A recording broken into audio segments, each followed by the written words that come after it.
Hey, welcome to Souls and Hearts Be with the Word. I'm Dr. Gerry Crete. I'm a marriage and family therapist in Atlanta, Georgia. I'm here with my co-host. I'm Dr. Peter Malinowski, clinical psychologist in Indianapolis, Indiana. All right.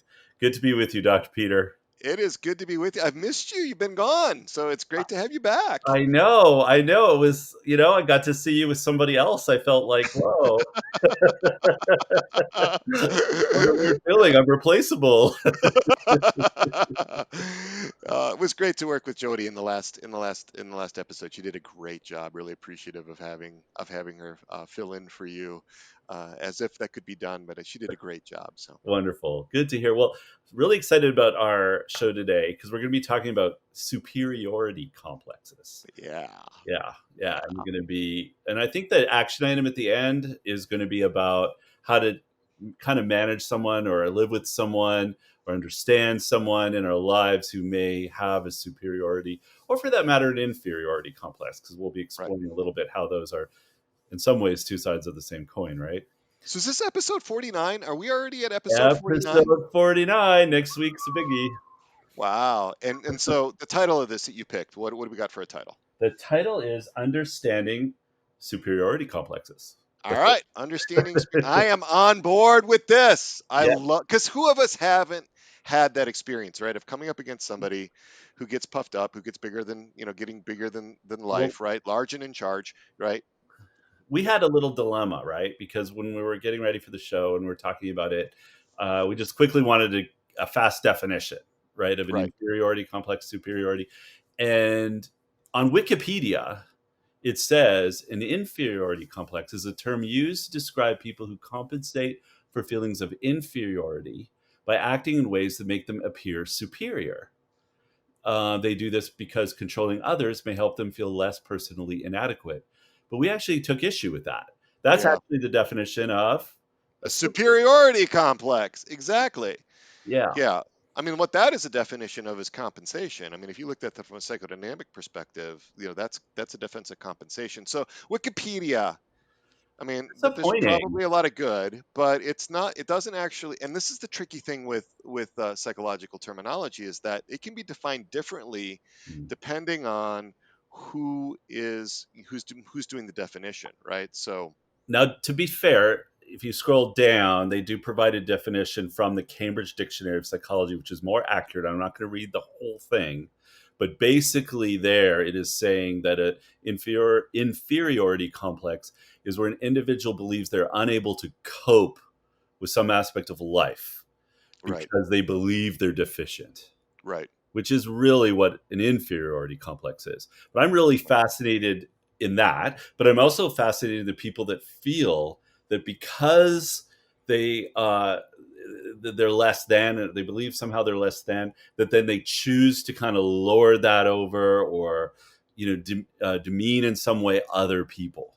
right, And that's right, where I was kind of going, where I pulled that out of the readings. And by the right. way, if you haven't and you want to hear all the readings for the 30th Sunday in Ordinary Time, which is the one we're talking about today, go over to Hear the Word and listen to Dr. Peter and I read it to you, or just pick up your Bible or your lectionary and read. But would love to see you over there. But okay, so where this came out of was I was interested in Exodus, and God is basically reproaching, in pretty serious terms, the people who are cruel to widows and orphans, or basically being extortioners. Aliens, foreigners, yeah, he's like definitely warning the Israelites that they have to take care of not only their own, but they have to take care of others too. Like this isn't just about the Israelites taking care of the Israelites. It's also talking about not oppressing aliens, right? Mhm. So that was interesting. Exactly. And as a Canadian here, I feel like I relate to that. I don't want to be oppressed here in the US. I'll work hard not to oppress you. Thank you. Thank you so much.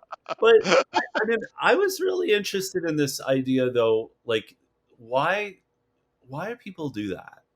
And there's lots of reasons, and we can explore a lot of reasons why somebody is cruel to someone else, Right, or even as we see with the Sadducees and or Pharisees, whatever we've been seeing in Matthew all year long, Right. how they're hypocritical and they want to give put burdens on people, right? Right. And be so rigid. Why do they have to be so hard? Why do some people have to be so hard on others to make themselves feel good?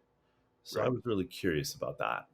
Well, that's where we brought in these complexes, right? The inferiority complex and the superiority complex. We were thinking about those from in Adlerian terms, right? This is Alfred Adler, one of the students of Freud, broke away from him very early on in the development of psychodynamic or psychoanalytic thought, and he was the first one to sort of really get into some of these ideas in a way Yeah.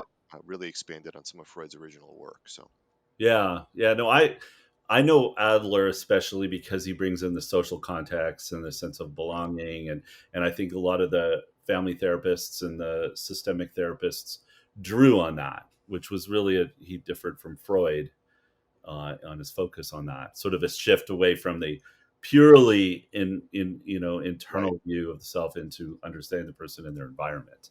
And in that, he anticipated people like Eric Erickson, other ones that came after him.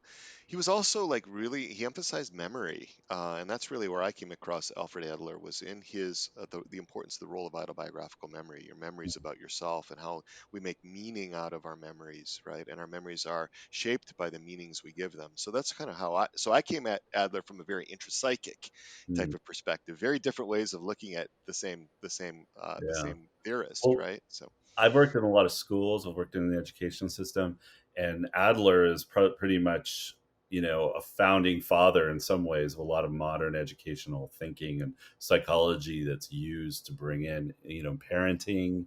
And he's a huge. He's made such a big difference as a make a big psychologist. difference, yeah. Yeah, yeah, So, but we're talking about sort of superiority complexes, like what kinds of, why does our Lord have to tell us these things? Like why what's going on that he has to say, don't take advantage of people, don't oppress people, don't yeah. lord it over people, right? So I'm really wondering if I don't have a right view of who I am, right? If I think that I'm a worm or I'm not capable of, great things, if I am deficient in some way, then I have to figure out a way to make myself feel better, right? I could take a helpless stance and not do anything. And that sort of, to me, plays into that inferiority complex. Right, to be rescued, right? Because that's a setup for a rescue, right? I mean, if I Right. if I become helpless, if I become incapacitated, then maybe somebody will come and rescue me. But Yeah. the other side of it is the superiority complex. Right, right. So, in other words, I have to make myself look better and lord it over other people. Hmm. And I feel like that's a very difficult person to manage, to be able to live with, to be say if it's your somebody in your family or if it's your boss, Uh-huh. how do you handle a person who is behaving out of a superiority complex? Right. Right. That's what we're going to be diving into today. And I think it's really, like you were saying, it's really important to get at what is driving the behavior, right? Because that's what we experience. We experience the behavior, we experience the emotion in the other person, but we don't always get at what's behind the scenes, right? We tend to have very limited interpretations. Like, when somebody's acting very large and in charge, somebody's acting very puffed up, right? We can simply say, well, that's just who they are, right? They're just an idiot like that. They're just mean, right? Where rarely is that capture the nuance of who that person really is and what they're dealing with at that time. Right. Well, you know what? I honestly, I felt that way about certain politicians. I don't know if we want to get into naming names. There's sort of a big, notable one, but who seems to operate from superiority complex. And I think it's easy to either just accept it or to be so angry about it that you get kind of tied up in knots, right? Or With to gravitate toward it, to say, yeah, maybe he is all of that. I mean, that's attractive to some people, for there to be this image projected of somebody being larger than life. right? Yeah. So I think there's all different kinds of reactions that people can have towards that. Um, but I think what you were hinting at is that, and what we were talking about was that this inferiority and the superiority are two sides of the same coin. They Mhm. actually have the same underlying psychological dynamics. And that's what we really want to get into today, because I think this really impacted the Pharisees. I think this was a huge part of what was going on in the Pharisees when we get into the later chapters of Matthew. Yeah. Well, I think they were threatened, right? So in so many ways, Jesus comes in. He actually is healing others. People are listening to him. He's touching people's hearts, and I don't have the impression that the Pharisees are known for doing that, right? And so they're being threatened as religious leaders. So Right. they have to do something to like put him in his place, right? Right. So I, Or to find out who he is, right? Because at least at this point, like we were talking about before the show, they were testing him. They were trying to figure out who is this guy, right? right. And you But know, see, I don't know. I don't think that I um, do well, or most of us do well, when we feel very threatened by someone who comes in who's getting more applause, more notice, who's actually doing their job better than we do, right? You know, like we're both therapists. I think we're both good therapists. But if somebody came along and like next door to us, who was everybody was just going on, they were the best therapists they've ever had, right? Wouldn't we feel threatened? Right? Wouldn't it evoke some aspect of maybe deep down, there's a part of me that yeah, does really, feel like I'm not good enough. right. And so all of a sudden, my reaction would be either I could collapse and be like, yeah, I'm the worst person ever. I'm a terrible therapist. Or I have to prove that I'm better. Right. So would you say that's the two sides? Those are the two sides, right? I think we naturally gravitate toward one or the other, but it also can depend on what kind of mode we're operating in, right? Mm-hmm. Like if we, like if we're really, and I think that's what Jesus was doing with the Pharisees, right? There were different ways that he interacted with the Pharisees, sometimes to puncture that superiority complex, right? Sometimes to Mm-hmm. puncture through those narcissistic defenses, and sometimes to gently try to show and teach them something, which is what's happening in the gospel this time. Yeah. Yeah. Because, honestly, I think some level of recognizing that we're inferior, and that's probably not the right word, but that we're not perfect, Yeah. right? We've got And flaws, we got limitations. yeah, can be motivating, right? A little bit of a sense of, oh, maybe it's not, I don't know who it would be for you. Like Dick Schwartz didn't move in and set up a practice next door to you, right? That would be intimidating. But maybe the fact that there are other good therapists in the general area shouldn't be a source of you either being or me being puffing up or collapsing. It could be a motivation. Hey, I gotta stay on my game and maybe Right. I have Yeah. something to learn from them. And it could be Right. like a positive, right? Right. Well, and again, I think it depends on where we're. I think a lot of this goes back to safety, right? Like you had Mhm. hinted at, right? You don't feel safe when somebody's attacking you. If they can sort of home in on, your buttons or your levers around your sense of self-worth, right? Right. If they can activate your shame, that's really what it comes down to, is can Yeah. they activate your shame, right? And there are reasons why people attempt to do that, to activate your shame. Yeah. So, It's interesting. In the Thessalonians, we're just at the very beginning of the letter, and we have St. Paul say it's pretty really kind, beautiful things to the Thessalonians in this opening part, right? We do know just a little bit later that he does have a reproach might be going a little far, but he has some corrections and he has right, some rebukes in there. But he look where he starts. He right, leads with encouragement. right, He praises them. He actually notices their achievements. He notices what they're doing well. He recognizes them, and not in a just a flattery way, but in a real. He speaks truth to them. it's, yeah, it's true, this is all true. And remember, these letters, back in those days were usually read out loud. Most of the people would hear this rather than read it, right? First of all, manuscripts were very expensive to copy and so forth. A lot of people couldn't read and write.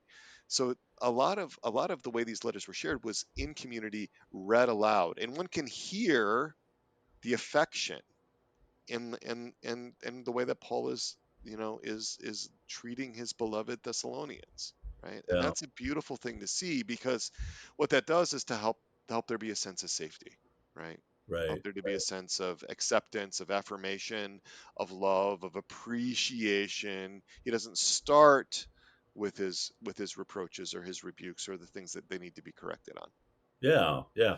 And now we're not assuming that they were coming into it with an inferiority or a superiority complex, but it's something in them could have been activated negatively, Right, right, right? If he had right, started it harshly, but actually starting out with truth and encouragement, which I think is a major premise of Alfred Adler, right? Is encouragement, but with responsibility. The idea that you encourage and that promotes a sense of responsibility. right, So you don't right, just go in and say, "You're not doing this, you're not doing that. You stop that." You come in and you show them what they're doing well, and they feel good about it. And you're having a dialogue with them, and then they feel responsible. Like right, they want to be good citizens. They want to be good, agents or stewards, and right, so on. right, So it's cool that Paul does this. right, He's kind of a right. master psychologist in his own way. Right. No, I mean, I think it's an example for us, right? Because we want to know how to understand folks that are, acting superior. We want to know how to be able to navigate when we're working with somebody like that. We've got to maybe live with them or work with them, or we're in relationship with them in some way. And I think if we can get to behind the show, behind the presentation, if we can get inside their phenomenological worlds, we can be with them in an entirely different way. We can change Mhm. the dynamics of those relationships. If we can be present enough to not have to be so preoccupied with our own reactions, to be free enough to enter into their world, that's the critical thing right there. Can we do that?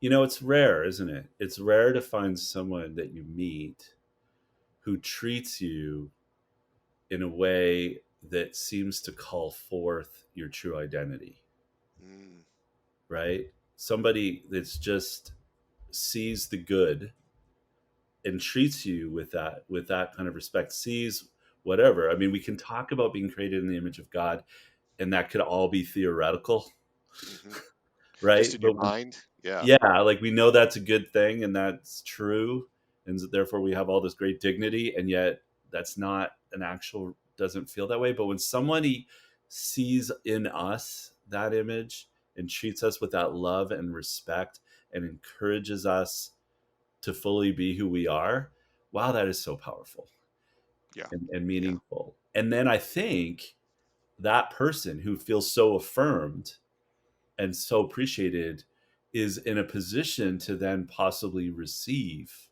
right,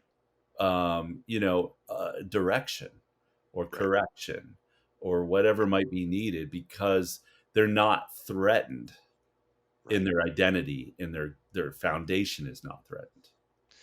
Yeah, see, that's the thing when you use these paradoxical, or when you use these larger than life defenses, right, with the superiority complex, or sort of a narcissistic presentation that's sort of grandiose, it almost always backfires, right? It almost always alienates other people, leads them to not like you, and then that just kind of that. But then what happens is those defenses tend to become more rigid, right? And Um, so we need to learn who we are through the eyes of somebody who loves us. That's what's going to actually correct us, yeah, correct the disorder within us. That's what's going to heal, is to experience ourselves through the eyes of a loving other, yeah. right? And I think that's so interesting. I love the way you worded that, because I was struggling, and I'm less struggling right now with Exodus after what you just said. Because Hmm. here's what I was struggling with. Because we walk into Exodus, and I love the fact that God, of course, is, wanting to stand up for the aliens, widows, orphans, and so on. But his in this passage alone, right? Just take it out of its the bigger context of the whole Old Testament. He's pretty harsh then in saying, basically, I'm going to make you your wives widows. I'm going to make your Right. children orphans if Right. you don't do this. So there is that strong like reproach, and there was a part of me just sort of struggling with that. In the Old Testament, of course, sometimes we have passages that are harder like that, but if I look at it in the whole context, right, and there's clues in this passage for what I'm going to say. I mean, God did what we're just describing already for them. He already gave them their identity. He already loved them. He already um, cherished them, and in fact brought them out of slavery, right, and gave them a home and all this, and he did all that out of love, right, and that's what we're being called to do, and what we receive from God. But in a way, then his wrath, right, when they should turn around and be cruel in some way to others, is his is the legitimate reaction. Right. Right. He's never unjust, and so his wrath has the elements of justice in it. But I also think that, you know, there was a steep learning curve there, and sometimes some of the interventions had to be pretty firm.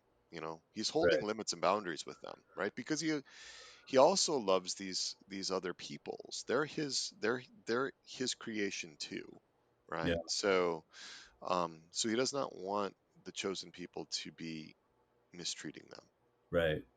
Yeah. I mean, I think sometimes we do need the kick in the butt. We do need sobering, and we need to realize, whoa, we crossed the line. It reminds me, we've been getting into this in the Coronavirus Crisis Carpe Diem podcast in episode 37, and we'll do a little more in episode 38 too, as that's just come out, on like the upside of shame.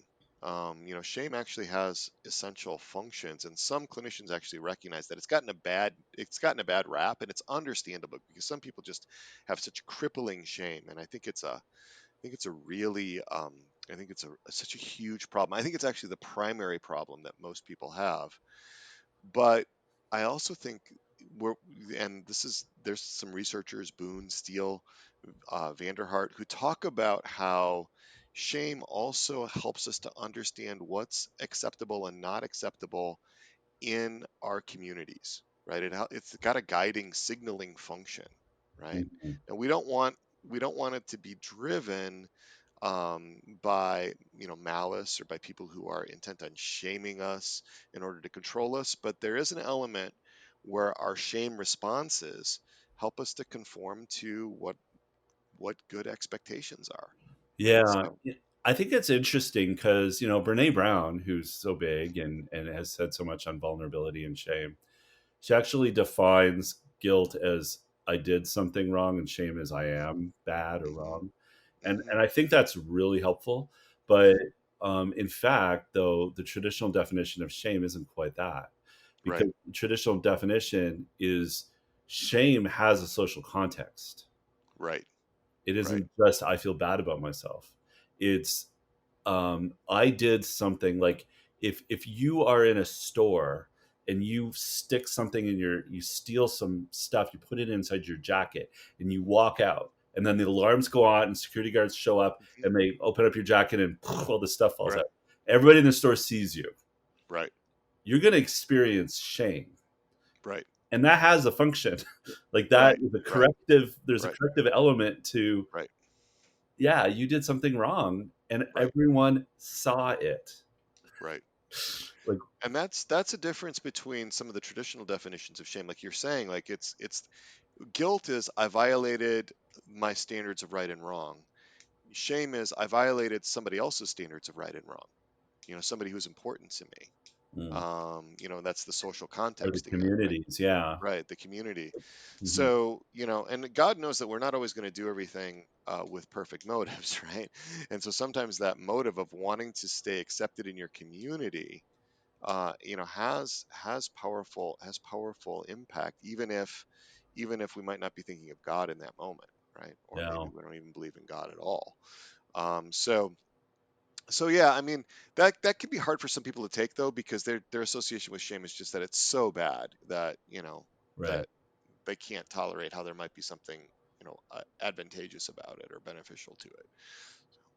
Right. Right. Well, I think that if you define the terms the way that Brene Brown does, it Right, makes sense that then you would eradicate shame, right? right, Because you would want to get to know what right, is my true identity, and this identity that we have as Christians, which is as sons and daughters of God. right, That's an unparalleled, right, amazing dignity, and we have to appropriate it, right? right, So that would make sense. The part we're talking about, the traditional definition of shame, would mean, you do have to think of shame as a thing that helps you grow in sanctification. right. It's Yeah, an and you can think of, unpleasant way. yeah. Well, and you can think about this. You can think about this by looking at, like, would we think that for somebody to be shameless, would that be good, right? Or if you look at people who have no consideration or value on societal norms or values, who don't worry at all about the opinions of others. I mean, the one personality style that you see that in is sociopathy. It's Mhm. psychopaths, have that There's that no defining confidence. and that nobody would say that that would be the way to resolve shame, right? Like that, Right. that you want to move there. So there's a lot of definitional ambiguity around shame, Hmm. Hmm. and I get into that in episode 37 of the coronavirus crisis Carpe Diem podcast. There's actually 5 different ways that that you understand shame, and emotion is only one of them, right? So if you're interested in that, I would check that out. Go back over there and take a look at that one. And we're getting into the spiritual. We get into the spiritual dimensions of shame in episode 38. So Sounds good. Sounds good. yeah, yeah. So, but I love talking about that, because I think shame, I think that drives so much negative behavior, so much sinful behavior. If you follow it back psychologically, and I'm setting aside the moral aspects of this right now, okay, but if you Mhm. look at like psychological drivers or psychological influences, shame is so huge, because that's what Right. drives so much self-protection, so much reaching for security, things like that, that often have such a negative impact on other people, Yeah. even Yeah. when that's unintended, it's still harmful. Yeah. So Really, it's interesting. It speaks to me. We didn't say much, but maybe just say something about the gospel, because it does mention both soul and heart, and right, that we're to right, love God with our soul, our whole soul, our whole mind, and our whole heart. And that's really, to me, and I know different people have different ways of looking at this, and I think we were talking before, and you might have a different way of looking at it, but to me that actually does feel safe, because if I surrender to God with my whole heart, soul, mind, then I actually do feel like safe in that, and because I know that I'm entering into a relationship of love and safety. But I know, as you were mentioning before in your podcast, yeah. there's so much negative God images and everything else that doesn't always feel safe, right? Doesn't To, always feel safe. Yeah. And so sometimes if the other person can really feel something like that from you, if you don't react and engage in that dance, where you get offended, right, and threaten back, right, then there's a possibility for this thing to de-escalate in certain situations, right? I mean, if you're really dealing with somebody that's got a lot of malignant narcissism, that's really difficult. hmm. Um, I'm actually thinking about, I do a lot of therapist training, and with graduate students, for example, and it's really helpful when they have to come up against somebody that um, is really has a superiority complex and can tap into their insecurities as a young developing therapist, right? What happens is the focus all gets sucked inside, and they struggle with the capacity to see the client, right, as outside of the meaning of the client in relationship to them, and sort of as a separate autonomous being, that's not just a threat to them, right? Yeah. So a lot of it is just really being grounded in those situations. Hmm. Yeah, I love that. It really, you were saying what you were saying made me think that we didn't highlight this point that I think I wanted to make, and I think you did too, which is really that when you get underneath a superiority Right. complex, you find a broken, hurting person, Yeah. right? You find a person who has wounds, right? Just as much as the person with the inferiority, that one's more easy to spot the wounds. Right. Right. But when you go in and see the wounded person, Right.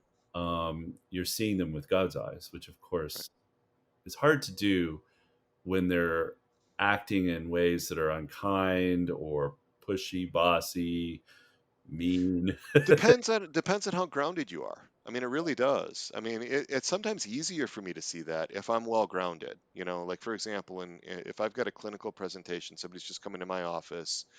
You can sometimes see this with seminarian candidates, right? Where they're going to be like, "I've got it all together," or I've had air traffic control candidates tell me, "I've got no problems," and have sort of presented in this kind of very grandiose way. And Yeah. and if I'm not threatened by it, I can see the little boy in there, You know, that's really hurting. yeah. You know what's funny, and this is just coming kind of random, but when my wife and I were on vacation, we watched a few episodes of the old Carol Burnett show.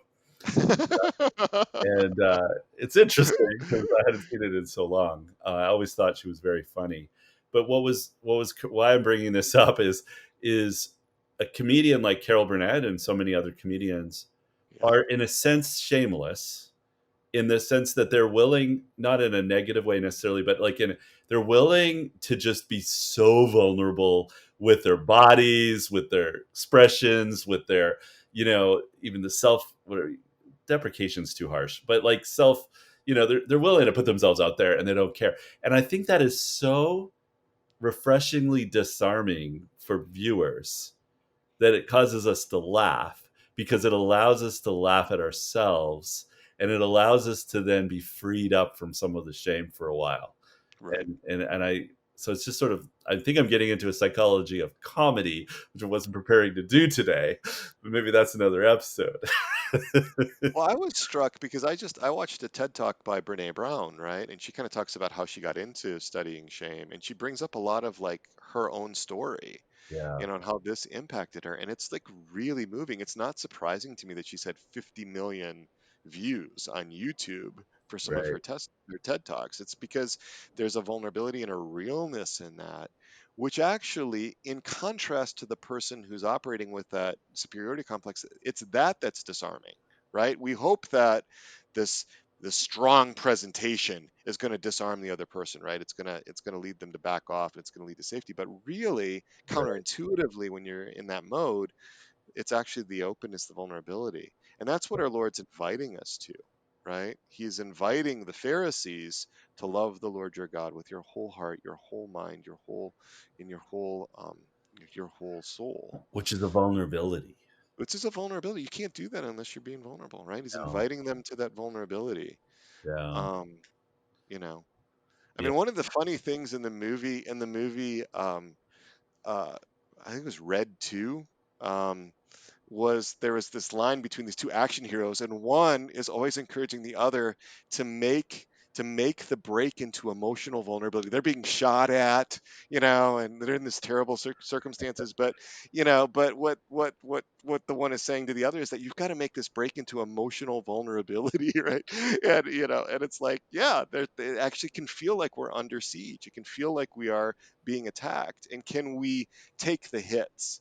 And yeah, that's a lot of what goes into therapist training is, can you be present and love the client even when the client is attacking you? right. Because that may be the way that the client knows how to try to feel safe in the session. Wow. And can you be there, and can you take it, or do you close off, right? Do you have to withdraw? Do you have to put up your own defenses? Do you have to correct the client, whatever, to to protect yourself? I Okay. don't know. Well, that might lead a little bit to our action item, right? Right. It's very Yeah. simple.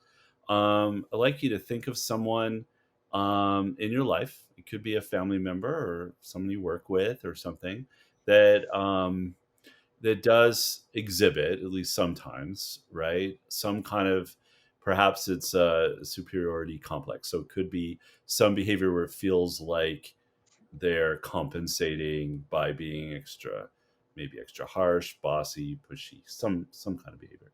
And so first take a moment and bring that up. Notice what happens in you. You know, Hmm. what kind of triggers kind of show up to want to defend against that. Especially like if you're replaying a scene where you Mhm. remember a difficult interaction, you kind of go Right. back to that. Yeah. Yeah, So actually, like, yeah, let's replay that scene and let's try to bring some compassion. Right. Let's try. The action item here is just to replay a scene with a person who is difficult and try to bring some compassion.